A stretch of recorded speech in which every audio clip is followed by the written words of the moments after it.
नमस्कार विद्यार्थी मित्रांनो, जे थंबनेल बघून तुम्ही आलेले आहात त्याच विषयाच्या अनुषंगाने माहिती देतो की इंग्रजी माध्यमासाठी मराठी माध्यमामधले कोणते विद्यार्थी एलिजिबल आहेत याबद्दल आपण थोडक्यात माहिती जाणून घेण्याचा प्रयत्न करू। खूप सोपी माहिती आहे, यावरती मुळामध्ये एवढं काही फार डिस्कशनची आवश्यकता नाही, परंतु तरी सुद्धा असंख्य विद्यार्थ्यांच्या मनामध्ये असंख्य प्रश्न आहेत, कारण की प्राधान्यक्रम वाया जायला नको, म्हणून अत्यंत कमी वेळेमध्ये महत्त्वाची माहिती देण्याचा प्रयत्न करतो। बघा विद्यार्थी मित्रांनो, एक उदाहरण घेऊन तुम्हाला सांगतो।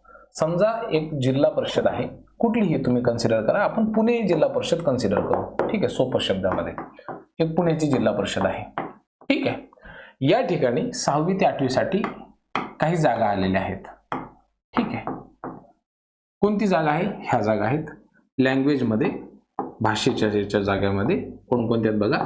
मराठी आहे समजा, त्यानंतर एक हिंदी आहे, त्यानंतर एक इंग्रजी आहे, ठीक आहे। 6वी ते 8वीच्या ऍड मध्ये तुम्हाला हे जागा अशा दिसायला मिळतात, ठीक आहे। पुढे जाऊयात आपण। या व्यतिरिक्त जे आहे एक गणित आणि विज्ञानची जागा आहे, मॅथ आणि सायन्सची जागा आहे, आणि याचबरोबर एक सोशल सायन्सची सुद्धा जागा आहे, असं गृहीत धरूयात आपण, ठीक आहे। एवढ्या सगळ्या जागा आहेत। आता 6वी ते 8वी या शाळेचं जे मीडियम आहे तर ते इंग्रजी माध्यम आहे असं आपण गृहीत धरूयात। आता ते इंग्रजी असतं, जर ते 6वी ते 8वीला इंग्रजी असेल याचा अर्थ ते पूर्ण इंग्रजी असतं असं नाही।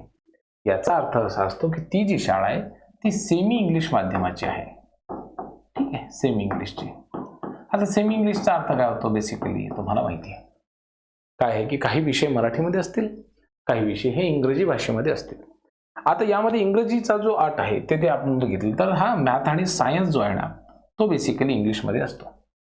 बाकीचे जे विषय तुम्हाला मराठी माध्यमामध्ये शिकवावे लागतात, सोशल सायन्स असेल, इंग्रजी असेल, इंग्रजी तर बरं इंग्लिशमध्ये शिकवतो, माफ करा, हिंदीमध्ये शिकवावं लागतो, मराठीमध्ये शिकवावं लागतो। आता मराठीसाठी इंग्लिश बीएडची आवश्यकता आहे का? अजिबात नाही। मराठी बीएड ज्यांचं झालेलं आहे ते विद्यार्थी मराठी लँग्वेजसाठी अप्लाय करू शकतात की नाही? हो, 100% अप्लाय करू शकतात, काहीच अडचणच नाही। कोणी जर म्हणेल की बाबा बीएड इंग्लिशमध्ये पाहिजे, कशासाठी? तर जर एखादी भाषा ही इंग्लिश लँग्वेजची असेल तर नाही, कारण ज्या वेळेला तुम्ही जाहिरात बघता त्या विषय शिकवण्याचं जे माध्यम आहे ते सुद्धा त्या ठिकाणी लिहिलेलं असतं, म्हणून काळजी करण्याची आवश्यकता नाही। एक उदाहरण तुम्हाला सांगतो म्हणजे आपल्या लक्षात येईल, ठीक आहे।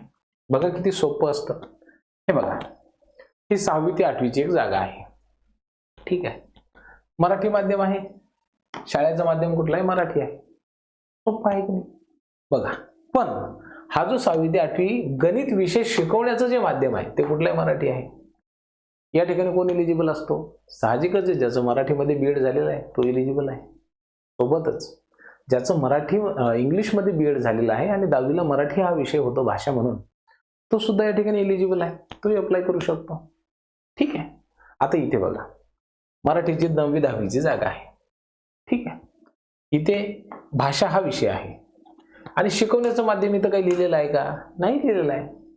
मग इथे ज्या विद्यार्थ्यांच्या ग्रॅज्युएशनला इंग्रजी हा विषय होता, मग त्यांचं बीएड मराठीमध्ये झालेलं असो किंवा इंग्रजीमध्ये झालेलं असो, काही अडचण नाही, ते या ठिकाणी अप्लाय करू शकतात।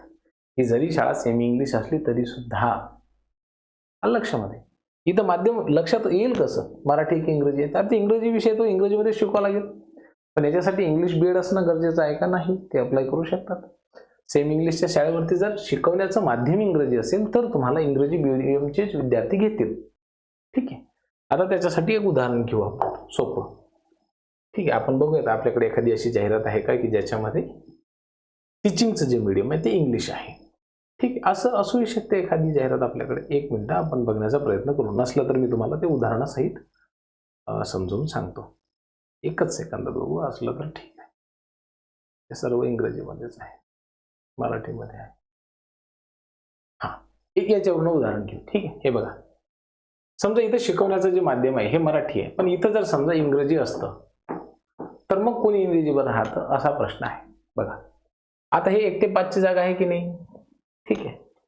इथे जर समजा इंग्लिश डीएडचा उमेदवार प्राप्त झाला नाही तर ही जागा या शिक्षक भरतीमध्ये आता या फेजमध्ये भरली जाणार नाही, तर याच्यासाठी नंतर वेगळी ऍड देण्यात येईल, ठीक आहे। नंतर ऍड देण्यात येईल आणि नंतर विद्यार्थ्यांकडून प्राधान्यक्रम भरून घेण्यात येतील, 1 ते 5 असेल तर। आता 1 ते 5 नसेल पण 6 ते 8 असेल, मग ठीक आहे. हे बघा उदाहरण, हा इथे आता एक्झॅक्ट क्लिअर झालं. हे बघा इथे संस्कृत विषयाची ही जागा आहे. इथं शिकवण्याचं माध्यम लिहिलं का? काहीच नाही. मराठी आहे, शिकवण्याचं माध्यम लिहिलं का? नाही. म्हणजे इथं मराठी माध्यमाचे उमेदवार पात्र आहेत. संस्कृत असेल तुमचं तर तुम्हाला 10वीला संस्कृत पाहिजे किंवा ग्रॅज्युएशनला संस्कृत पाहिजे, मग तुम्ही जर असाल तर या ठिकाणी इलिजिबल आहात. पुन्हा बघा त्या ठिकाणी इंग्रजी आहे, इथं शिकवण्याचं माध्यम लिहिलेलं का? नाही.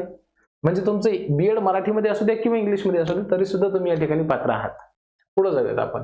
हिंदी याची एक जागा आहे, तुमचं बीएड हिंदीमध्ये असो मराठीमध्ये असो कशाही याच्यामध्ये असो तुम्ही या ठिकाणी इलिजिबल आहात. मराठीमध्ये असलो तरी सुद्धा ग्रॅज्युएशनला फक्त तुमचा हिंदी विषय पाहिजे. पुढे बघा इतिहास विषय आहे, हा तुम्हाला शिकवायचा आहे, इथं मराठी माध्यम लिहिलेलं आहे, मग इथे सुद्धा तुम्ही अप्लाय करू शकता. पण इथे जर का इंग्रजी असतं लिहिलेलं, इथे मराठी लिहिलेलं नसताना इंग्लिश लिहिलेलं असतं तर मात्र तुमचं बीएड जे आहे किंवा डीएड आहे इंग्लिश मधनं पाहिजे. हा लक्षामध्ये, कारण की इथं ऑलरेडी माध्यम लिहिलेलं आहे. ठीक आहे. अशा केसमध्ये पुढे जाऊयात आपण. आता इथे सुद्धा हे सगळे विषय मराठीमधनंच लिहिलेले आहेत. खूप मोठी संस्था आहे त्याच्यामुळं हे प्रत्येक विषयासाठी त्यांनी सेपरेट शिक्षक घेतलेले आहेत. इथे विज्ञान सुद्धा मराठीमध्ये शिकवायचं आहे. या ठिकाणी मराठीचे उमेदवार लागतील. परंतु इथे बघा आता जसं मराठीचा विषय हा मॅथमॅटिक्स आहे, इंग्लिश विषय शिकवायचा आहे. म्हणजे मराठी इंग्लिश आहे, शाळा शिकवण्याचं जे माध्यम आहे ते मराठी आहे, शाळेचं माध्यम मराठी आहे आणि विषय शिकवायचा इंग्रजीमध्ये. तर इथे सुद्धा तुमचं बीएड मराठी असेल तरी सुद्धा चालेल, कारण की 11वी-12वीची जागा आहे. फक्त अडचण कुठे येते? 6वी ते 8वी टीचिंग मीडियम जर इंग्लिश असेल तर मात्र तुम्हाला त्या ठिकाणी अप्लाय करताना अडचण येते, अन्यथा तुमची काही अडचण नाही. ज्या ज्या ठिकाणी इंग्लिश मीडियम टीचिंगचं आहे त्या ठिकाणी मराठी उमेदवारांनी शक्यतो टाळण्याचा प्रयत्न करा. आणि जर टीचिंगचं मीडियम लिहिलेलं नसेल तर मात्र तुम्ही त्या ठिकाणी इलिजिबल आहात. ठीक आहे. आता म्हणता मी तुम्हाला म्हटलं होतं की 3 मिनिटांमध्ये मी सांगेल, परंतु जवळपास 7-7.5 मिनिटं याला झालेले आहेत. मी याबद्दल आपली क्षमा मागतो, परंतु मी तुम्हाला हे उदाहरणासह सांगितलेलं आहे. त्याच्यामुळं असं काही फारसं हे कठीण असतं अशातला काही प्रकार नाही आहे. खूप सोपं असतं हे. ठीक आहे. या ठिकाणी तुम्ही काय करू शकता? अप्लाय करू शकता. तसं शिकवण्याचं माध्यम हे असं लिहिलेलंच असतं इथे. ठीक आहे. हे थोडीशी जाहिरात पाहताना व्यवस्थित बघायचं, म्हणजे तुम्हाला प्राधान्यक्रम देताना तशी काही अडचण येणार नाही. ठीक आहे. आता बघा इथं डॅश डॅश लिहिलेलं आहे, तुम्ही इथं कोणी पण अप्लाय करू शकता ज्यांचं मराठी बीएड झालेलं आहे तरी सुद्धा. फारसं काही कठीण नाही आहे हो, पॅनिक होऊ नका. काही प्रश्न असतील कमेंट बॉक्समध्ये बिनधास्त लिहा. काही प्रश्नांना उत्तर देण्याचा प्रयत्न डेफिनेटली करेल. खूप खूप धन्यवाद.